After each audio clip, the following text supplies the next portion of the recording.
Hey, welcome to the show, everybody. So speaking of, it's a podcast. We got part 2 on this one with, what's your name again?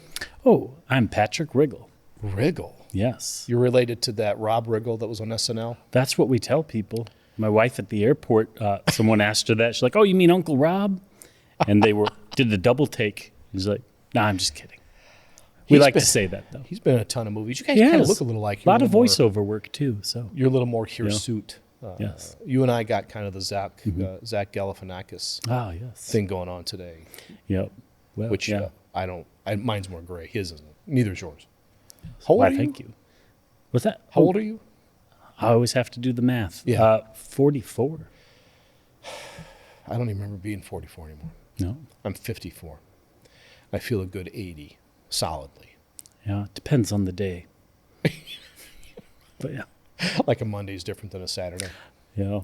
Or if, back's bothering you, you feel older, Yeah. It's like, I'm with you on that because that's a brutal time. Appreciate you being on the show. Yeah, of course. I'm going to be quite honest with you. With these chairs, you move them around a little bit, they're a little farty. Gotcha. So you got to be very careful. Yes. I'll try not to get animated too much talking with my hands. Demonstrative on us because it comes off as don't go near Patrick. That's so right. We don't want that. We don't want to have to do that. Yes, we were just talking to Jake, your pal, as you say. I know him. You know him? Yep.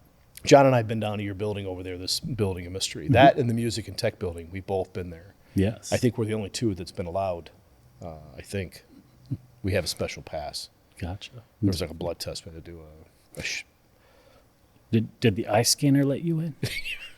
I used some of it. I did like the whole Minority Report eyeball situation, which one of these days, so help me God, I'm going to do.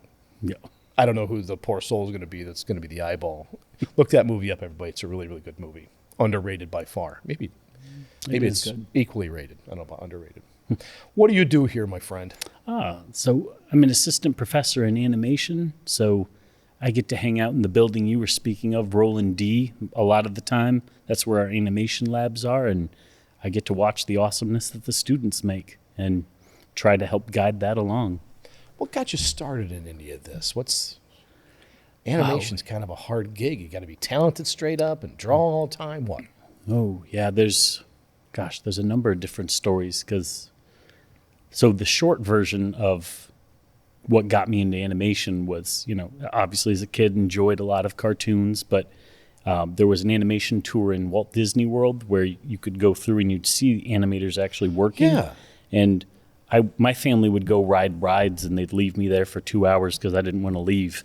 I was all pressed up against the glass looking at them like they were zoo animals, probably creeping them out.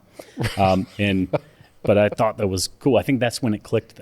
People make this stuff, So, and since then it's been, everything I've done's been varying mediums with storytelling, right? Storytelling is kind of the key of all of it. And that's kind of the big thing that I enjoy with the work we do with the students is hearing their stories, and watching them bring those to life in animation. Do they still have that thing down in Disney where they have the illustrators, or they close that down? So that tour is, as I've talked about, it doesn't exist anymore, That's too bad. Yeah, it was really neat. But it's kind of a time capsule now. Like if you catch a video of it on YouTube, it's interesting. Yeah.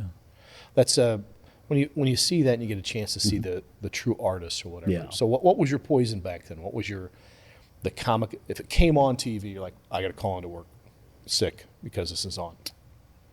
Oh, I've never called into work sick for a show. What's one of those from way back in your childhood you thought, this has got to be. Oh, yeah. This is it. So, loved a lot of Disney films, but also films like Secret of NIMH, so Don Bluth stuff, which as a kid I probably thought was Disney because he worked at Disney first before he made his own company. And it was so similar you wouldn't know. Yeah, right? So as a kid you wouldn't say, oh, no, this is a Don Bluth film. It's like later that you figure that out. And actually I have some cells from that movie in my office, like a 3-layered one with Jeremy the Crow. Seen that. Yeah, and has but it's cool. It's like 3 layered cells that work together with the same numbering. And now Don Bluth, let's do that little arch, arc. Yeah, arc. I think you could do either. Yeah, either one. Yeah, between cartoons and technology. when I was a kid, Yeah. 14, they had Dragon's Lair Oh, and Space Ace, Yes. which I think. And were those both, do you remember if those were animated by Don Bluth? Yes. Yeah. Those are so far Those are ahead of pretty those innovative. Yeah, because those. laser disc type of thing that was in Yeah. there? First, it was out in the arcade because Yeah. it was a video game, but it looked like. And the controls are kind of a weird thing to talk about, but because, it's all about hitting the right direction at the right time. right And if you time. don't synchronize it, Oh, never then the get through. character dies. Right. They just, yeah. But yeah, I think Dragon's Lair was super fun to watch. And I think it's been released on so many game systems. And some of them have a feature where you could just say, just play it Just for play. me. I want to see it. Which, Well, they used to show that on Saturday morning cartoons. Oh, yeah. They used Yep, to there show was- that whole. Yeah, they I did don't a know if it was- cartoon series too. Yeah. Yeah, I love those things. Yep. That was a game way, way ahead of its time. Oh yeah. I think it was only those two that they made, right? I think 2 Dragon's Lair and then Space Ace. Yeah. That was So- such a creepy. Yeah, it was a wild one. They had some great. Yeah. Like you said, you had to time it, but it was more Mm-hmm. not so much video game. It was memory where turn right, go Oh, left, yeah. or jump or whatever. Yeah. It's like, oh no, and they would scream in it or whatever. And I love that game. Yep. It was fun. So that was your Secret of Nim and all that kind of stuff. Yeah, I liked all that. Is kind of tween age, early '90s. I liked the X-Men animated series. That was a good one. Yeah, and my kids love that one now, and we've You a gone big to fan of it? conventions for it. The Disney Yeah. channel, Disney Plus, whatever that is, brought back the X-Men '97. Yes. Have you watched any of that? I did. I like it. I think it's a great continuation, but my 10-year-old daughter is the one that's like, no, it's not as good as the original, and she's the one that's kind of puts her foot down about it. I'm like, come on, watch it. It's good. Yeah. But yeah, so it feels like she's the old one in it, holding on to like the memory of when she watched it 3 years ago. But, The old days. She's like, I don't like what they've done to Morph in this version. I'm like, Yeah. I'm sorry. There's a difference. I there. like it though. I always liked when they had that one. What was the Sentinel that came on? It was Nimrod. Oh yeah. That was indestructible. You just Yeah. beat him to death, and he'd pull back together and keep Yep. coming at you. Because he was a Sentinel from way in the future or whatever. Oh, yeah. Yep. That was when all that whole future, different Yeah. time zones. That was like, well, this is a problem now. Oh no, that was a problem back in '87. Oh yeah. Because they Yep. went crazy with that. Yeah, the conventions, X-Men conventions that the kids and I went to, they're cool because they had panels with producers of the show, directors, voice actors, and so we've heard like a lot of interesting backstories of that series. They have a lot of BO in that. Not that I noticed. Every one of those conventions I've gone to has been rife and ripe with absolute BO, Yep. which I'm all for. Which, if you were closer, you'd know. What do you like to draw now? If you said, "Hey, I'm real into this," because you know how art Yeah. evolves for a person. Sure, But what do you like to sure. draw now? Oh, it's very much about what I can find time for, right? I think my brain's always trying to write stories. I'm driving in the car, I'm trying to, I can't help but think of stories and try to jot it all down. But yeah, I do still like drawing a lot. I like sculpting. I'm a big fan of stop motion animation as well. So Yeah. that's kind of where, drawing might be a conceptualizing thing, and then I get to kind of go into sculpting to actually make the puppets Yeah. to animate. So I really love that. So you grew up on Yeah. the Ray Harryhausen days of Sinbad, and I've gone back and watched a lot of that. I did. There's. those are fascinating. Yeah. Then. Yep. Yeah, I've Especially, studied stop motion a lot at this point. But yeah. Was he still doing? Was Ray Harryhausen involved with the original? Was it? It had Harry Hamlin and it was in it, and Burgess Meredith. It was like it had Medusa. I can't remember the show. Oh, with Clash of the Titans. Yeah. Yeah. Was that him doing that? Yes. Was he still around? So that was 1980, and yeah, he did all the effects in that were stop motion. That was great. So yeah, that was kind of getting closer to where it was kind of taking a little bit of a turn. Of course, Jurassic Park is kind Right. of the biggest point where it flipped. that flips over. But yeah, Well, with that's a Spaz more intricate Williams, story though. Spaz Williams comes in and does the T-Rex on CGI and makes all that kind of stuff. Whereas was it Phil Tippett? I think was Yeah. the Yep. was the stop motion guy, and they were like, "Here's the difference between the two," and it was you could Yep. almost see the death of stop Yeah. motion. Yeah. But then you get what is it Henry Selick that comes in Oh, and does yeah, Nightmare Before Nightmare Christmas, Before Christmas, Coraline, James the yeah. Giant Peach. Yep. Leica comes in and starts Yeah. reinventing. Is that the word? Yeah. So, I mean, it certainly did seem to die as a special effect in live action film. Yeah. I mean, it still pops up in, as the main medium of its own films, for sure. And even Jurassic Park, Phil Tippett actually still animated the armatures. So he did? all the movement Okay. is actually not computer animated. It's, the initial movement was animated with sensors on armatures, and then they turned them into the CGI dinosaurs. So I didn't actually learn that till more recently. Yeah, You but it watched was a interesting. documentary on that or something? Yeah, Yeah. yeah. I think I actually watched that same Yeah. one. Was it ILM? Was it that History of ILM? Oh, it Industrial could Light and be. Magic show? Phil Tippett's shown up in a lot of documentaries I've watched. He does. Yeah. He's everywhere. Well, you talk about Star Wars. He's everywhere in Star Wars. Yes. And Yep. he's like, definitely. well, I guess I lost my job. Now they get CGI. No, but you're still out there. Yep. Do you guys do a lot of that stop motion over at your? Oh, just a little bit. We had kind of a class that was did run as stop motion at one point, and there were some student films made, and that was a lot of fun. We'll probably find other little opportunities to offer them the experience of trying out stop motion. Yeah. But yeah, it's kind of not the main focus. I mean, industry-wise, 2D and 3D are much more prevalent. So, Yeah. but I think it is a worthwhile thing to experience and try out. And, Well, John and I were talking about a show, and I just happened to watch it. Yeah. It was Marcel, the shell with Oh, yeah. shoes. Yep. Is that how that Marcel? yep. And that's stop motion. You would Yep. know that. I think it's Jenny Slate Yeah, does the she voice from voices- SNL alum. Yeah. And you watch that and you go, this has to be the simplest concept.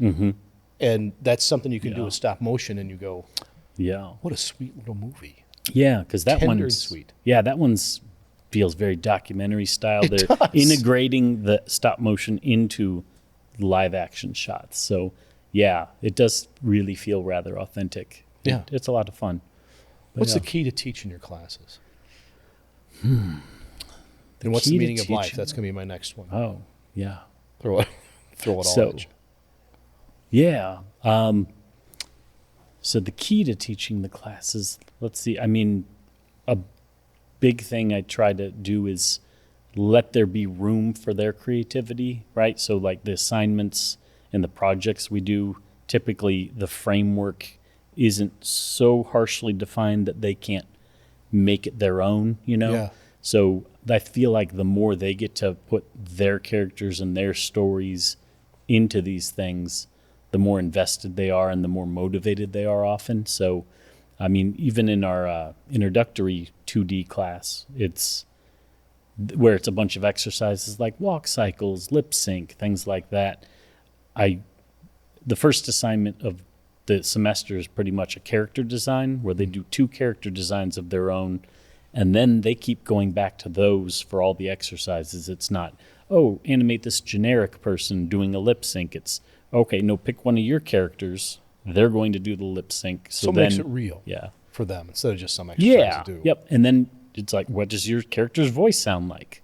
How do they walk? How is that different than we'll talk about kind of a typical formula for a walk, but What makes it a can- character a yeah. character kind of thing? Yeah. Yeah, very versus much. a goofy versus more yeah, stable and indeed. Because we do want to get beyond the point of just creating a believable motion and get into the point where there's character acting in it. Yeah. The characters come to life because that's when the audiences are invested. And that's where I it think feels if you like it watch matters. that first 10 minutes of Yeah. Up oh, yeah. is a great example of something that, Yeah. and then you got to, if you go see it with a friend of yours, you're like, let me have this out over here. It's Yeah. such a tender, Yeah. no words in it, just at an action, but there's 2 people. Yeah. And you look at this and you think, who was brave enough to do this? Who sold this idea? Okay, now Yeah. I got a great idea for a movie. Okay, the first 15 minutes, there's no talking in it. Yep. In an animated movie, yeah, it's going to be great. And it's going to be really sad and you're going to cry your eyes out. Yeah. Okay. No. Can I say no to this? Am I being held, for a ransom? I have to say yes kind Yeah. of thing. AI. You know what that means? Yep. What does it mean? I don't know what it means. Artificial Oh, intelligence. yeah. Where do you stand on that? So, yeah, I have thought about this quite a bit. And what I keep going back to is just thinking about honesty and how it's used, right? Yeah. If it's used as some sort of tool that helps you create something, then I can get that, right? I'm not trying to be so closed off, like just nothing AI is acceptable, right? But if it has replaced you as the creator, then I don't know. I think that's troubling, you know? I think you need to be clear about what you did, what your part in the creative process is. So if you did just type prompts, then that's kind of what you have to share, you know?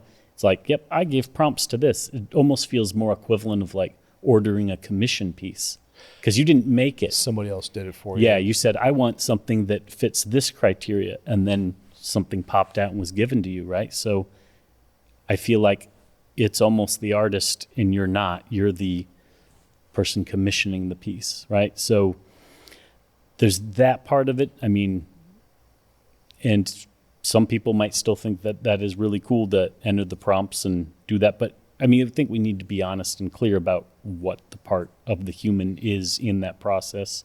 I'm not as scared of it totally replacing people because I don't think it can tell a good story or create characters that we feel, you know?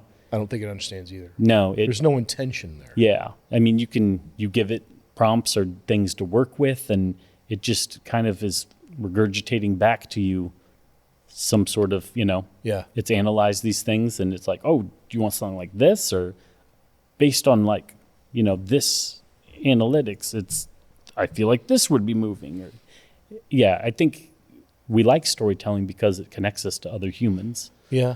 So I feel like that part is lost if you're relying so much. Does it lose humanity then? Yeah, I think if you're letting it take over too much of the process, then I think it does, and yeah. But I don't know. In looking on social media, I do get concerned with some of the images people in the comments just seem to believe are real too.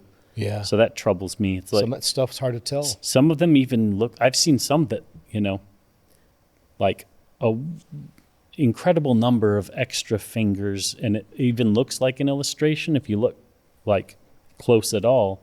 But then you look at the comments and everyone's treating it like it's completely real. And there's only usually one person out of like 100 that's like, this is AI. Right. Like, I want that number to be higher. We should recognize that. Right. Everybody should know this. Well, yeah. John's a purist snob as well. Yep. He's a terrible purist snob. I'll show him like, hey, I got something really cool. He goes, that's stupid. Get rid of that. Like, I think one time he smacked me, which I deserved. But sometimes that happened. And we were doing something. Yeah. I said, look at how cool this is. Except there was one time there was a horse and it only had like 2 legs. I don't think they make a lot of 2-leg horses. I don't, right? Yeah. It's a unicycle horse or something like that, or a bicycle horse. And to the drawing that we would have, I put a prompt in just to see what it came up with. And there was always something really whack out about it. I don't know. Just something about it that I was, or the face was terrifying. Kind of like that end of the scene in Poltergeist, and yanks his face off, kind of like that. That's not a good face to have. When he pulls his face off. That is I don't think that's a good face for anybody to have. Yeah. I'm always curious with you guys on the art thing, and you look at that and go, this is the end of it. 5 years from now, we're all out. No. Yeah. I mean, looking at the positive side, I mean, it does seem like there might be room for it to take over some of the more tedious tasks, to free up more development and more time for the creative aspects of it. What would be a tedious task in that 2D world? Perhaps some of the in-betweening, like when you have the key poses of animation done, and then you need those extra poses to create smoothness. I could see that. Maybe there. I think there's also kind of an interesting thing. If you almost use it like reference photography, like you type in the prompts and you get these interesting things that's popped up. It's like, okay, but don't call that done. Maybe that's a step in your development of ideas. It's like, oh, that's interesting. I'm going to like kind of base what I'm developing a little bit off of that, you know? More like using it as inspiration, and guidance than just getting the image and calling it a day, Yeah. But It's fascinating. I love art. Yeah. There isn't a time that something doesn't come up, that something blows me away. Yeah. That portrait of Dorian Gray Oh, that's hanging over the Chicago Museum of Art, or I think that's what that's called, something like that, or even those old pictures of handprints that are in those walls that are 17, 20,000 years old in France, and even older than that Yeah. across the world, that people very early on with mankind appreciated art or some version of it. Wrote down drew a bison or a spaceman. Apparently there were a lot of spacemen back then, I guess. Patrick, it was great having you on the show. yeah, it's good talking to you Is that as well. a Wally shirt? It is. It's kind of playing off of Starry Night, but it's. I kind of yeah. wondered that. You got a couple of different factions and genres. Yeah, about half my closet looks like stuff like this now. It's actually a strategic work uniform because I think it kind of. Well, It's a small piece of trying to create an encouraging creative environment. So is that a Yeah. thrifted shirt? Or did you get that? Did you get that off of Amazon? Is that a? this one I'd have to ask my wife because she procured this one Did she? Okay, and most of them probably, but sometimes I find one. that's nice. Yeah, I dig the shirts, man. I always do. thank you. Thanks for being on the show, dude. Yeah, As glad to be here. always. And Thanks. go back and unlock those expensive paintings Yes. that Jake was telling us about, so that Oh, just leave the door ajar. yes. Thanks for being on the show, man. Thank you.